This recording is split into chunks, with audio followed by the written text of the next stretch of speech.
choosing to speak from your heart instead of from fear, choosing to slow down and listen to the stillness within rather than reacting to every external demand, choosing to say no when something no longer fits the version of yourself that you are now living from.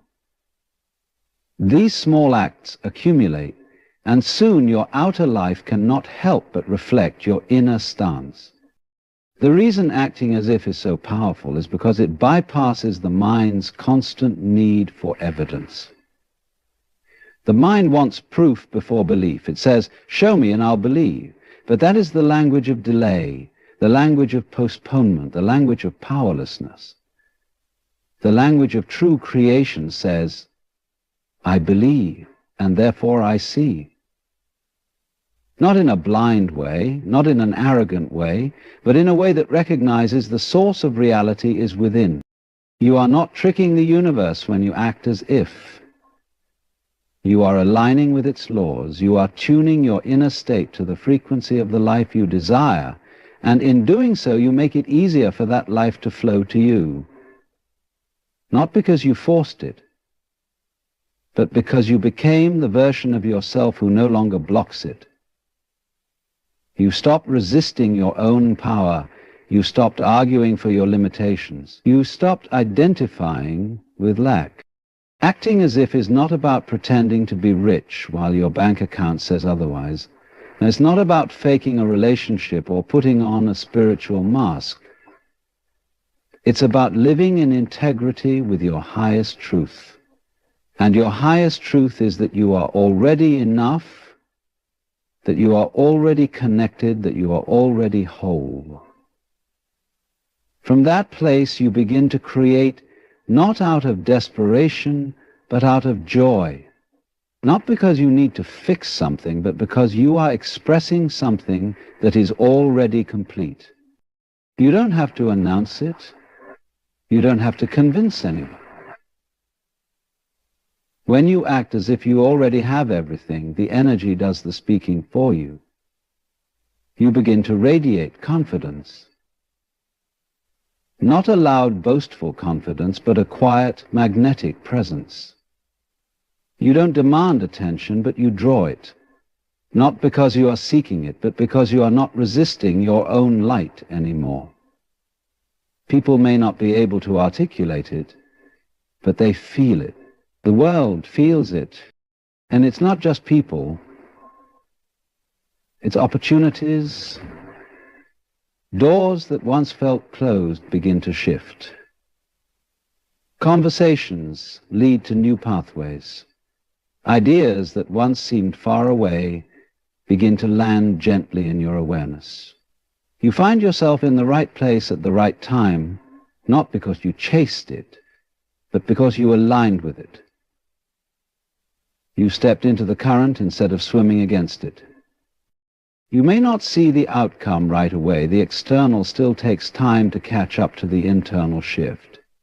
But in the space between acting as if and seeing the evidence, you discover something more precious than the result itself. You discover the joy of embodiment. The joy of living as the person you once only dreamed of becoming. And in that joy, in that state of wholeness, you realize that what you were chasing was never the thing. It was the feeling, the experience, the knowing. And that knowing is available to you now. So when you act as if, you are not waiting for a sign. You are the sign. You are no longer seeking proof from the outside world. You have become your own evidence. You have become the mirror you once looked for. The moment you live as if it's already yours, you begin to embody the very energy that creates worlds. And that energy moves through you, not in fits and starts, but in flow. To understand that the self you seek to become already exists within you is to step outside of the illusion of time. You see, we are taught to perceive life as a linear unfolding, where you are here now, and what you want is somewhere ahead of you, waiting to be earned or discovered. But this is not how reality works. Not really. Reality is not a path, but a field. Every version of you, every possibility, already exists within that field. And the version of yourself who has everything you dream of, peace, joy, abundance, love, is not far away. It is not a distant achievement. It is a vibration already present in your being, waiting to be acknowledged. When you act as if you already are the version of yourself you want to become, you are not faking anything. You are choosing from within the infinite spectrum of your identity. You are saying, I will no longer live according to the story I was handed. I will live from the truth that has always been here, beneath the noise, beneath the fear. This isn't about pretending, it's about awakening. Because pretending is rooted in fear, but awakening is rooted in remembrance. The truth is, you're not becoming something new.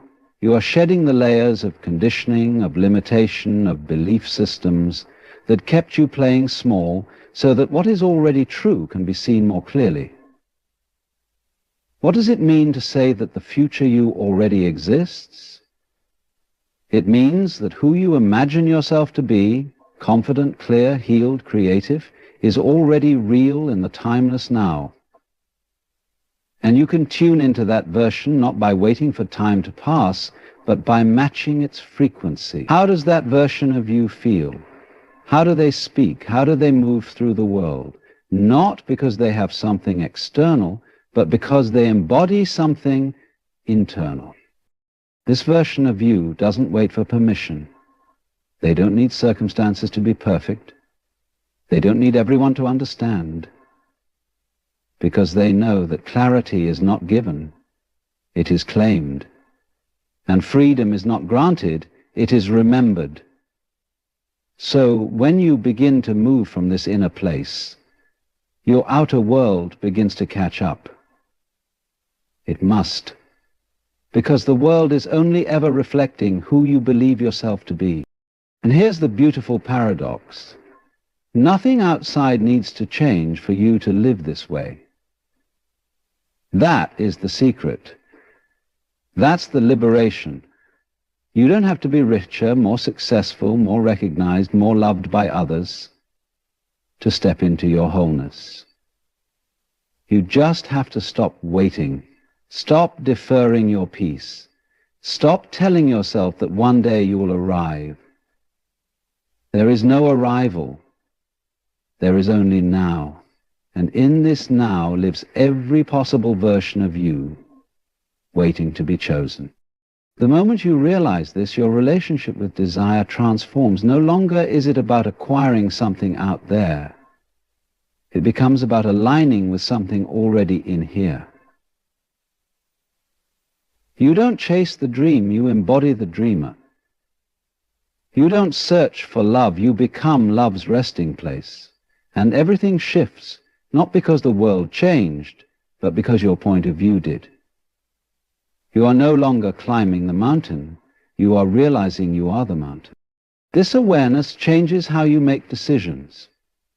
Instead of asking, what should I do to become who I want to be? You ask, what would that version of me choose right now? And then you choose it. Even if it scares you. Even if it's unfamiliar. Especially if it's unfamiliar. Because growth is not about becoming someone else. It's about becoming more deeply yourself. The habits, thoughts, and emotions of the version of you who already has everything are not random. They are choices, and every time you choose to act from that energy, you strengthen the signal. The internal wiring starts to align with that reality. It's like tuning a radio. The station already exists. You don't need to create it. You just need to tune your attention to it. That's what acting as if truly is. Not a mask you wear, but a frequency you return to. Again and again, until it becomes natural. And make no mistake, this isn't about striving. It's not about perfection or performance. It's not about building an identity to protect yourself with. It's about softening into the truth of who you already are. You don't have to hustle your way into worthiness. You don't have to prove anything. You don't even have to be fearless. You just have to be honest. What would you do if you knew you already had what you seek? If you knew the outcome was certain, if you knew the universe was supporting you in unseen ways, you'd probably breathe deeper, speak slower, move with intention. And in that space, life begins to meet you. This is the art of co-creation. Not from a place of force, but from alignment. You don't bend the world to your will, you align with a deeper intelligence that's already moving through you, and as you do, the things you once chased begin to arrive.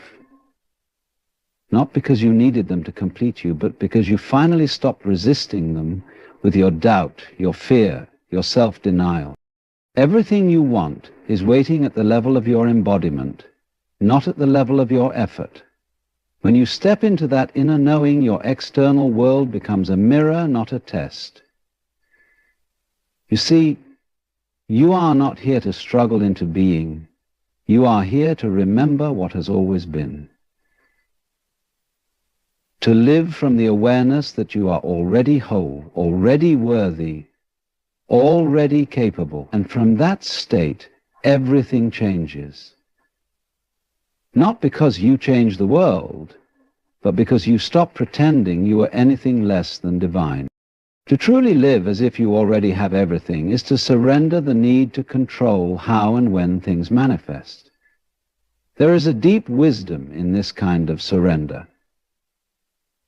Not as a passive resignation, but as an active trust in the flow of life itself. We are conditioned to believe that if we don't make something happen, it won't happen. That without pushing, striving, forcing, nothing worthwhile can come to be. But this belief is rooted in fear. The fear that life is not intelligent, that the universe does not respond to our inner world, that we are separate from the very fabric of creation.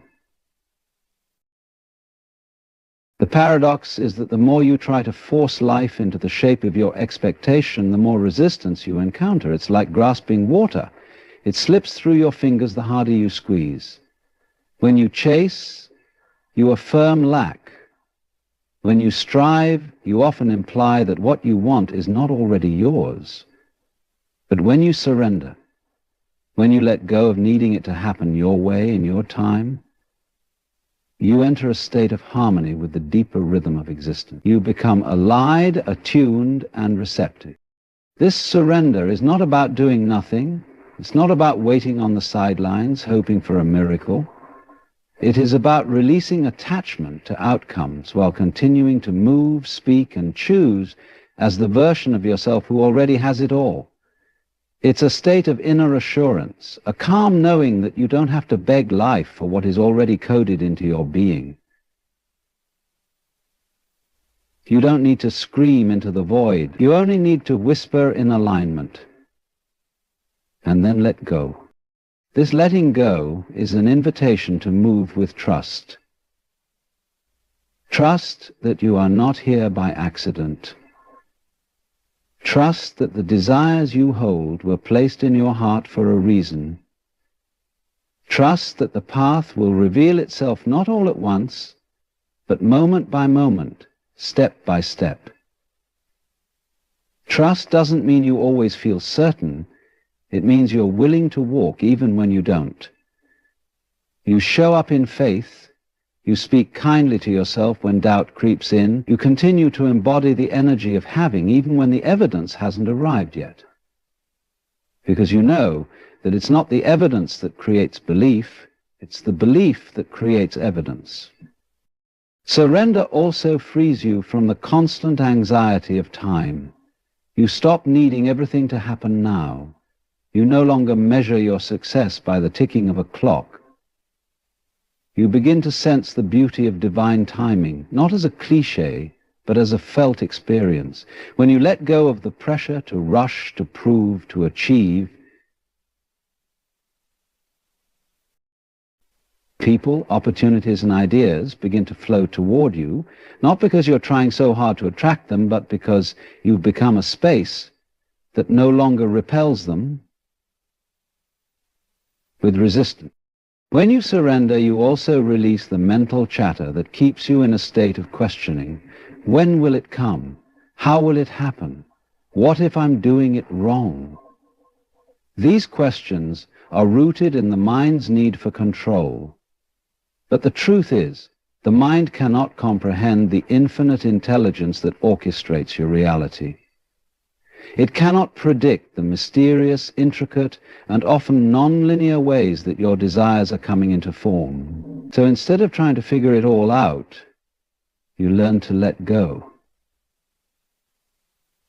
You rest in the silence between your thoughts. You become available to inspiration, guidance, and synchronicity, none of which can arrive when your mind is constantly strategizing, doubting, or comparing. Letting go also means releasing the idea that you need to be someone else in order to be worthy of what you want. So many of us believe that if we just become more productive, more attractive, more enlightened, then we'll be ready. But what if readiness is not about improvement? What if it's about remembrance? Remembering that the version of you who already has it all is not a future fantasy, but a deeper truth, already living inside of you. And so surrender becomes the space where transformation happens, not because you pushed, but because you allowed. You didn't force the flower to bloom. You created the conditions for blooming by removing the tension, the noise, and the fear. This kind of surrender brings peace. You no longer live in a constant state of reaction. You're no longer triggered by every delay or disappointment. You understand that the universe is always responding, always rearranging things for your highest good. Even the detours, the pauses, the closed doors, they are not punishments. They are realignments. And the more you trust this, the less you resist, and the faster things unfold. Surrender also means you don't need to micromanage the path of others. You release your grip on how people should respond, who should support you, what others should believe about you. You realize that your reality is not dependent on external approval. You are not defined by someone else's recognition or misunderstanding. When you let go of the need to convince others of your worth, you reclaim your energy. You stop leaking power. You stand in your own field and allow others to come or go without disturbing your peace. To surrender is to say yes, not to every circumstance, but to the deeper current underneath it all. Yes to growth. Yes to expansion. Yes to the unknown. You no longer ask life to fit your plans. You allow your plans to be shaped by life. You become a dance partner with the divine, moving not in rigid steps, but in intuitive flow. This is not weakness. So you keep choosing this path, not once, but again and again. In each moment where fear rises, you return to surrender. In each moment where doubt whispers, you come back to presence. You remind yourself that you are not here to chase. You are here to become, to remember, to receive, and to let life surprise you in ways the mind could never have planned.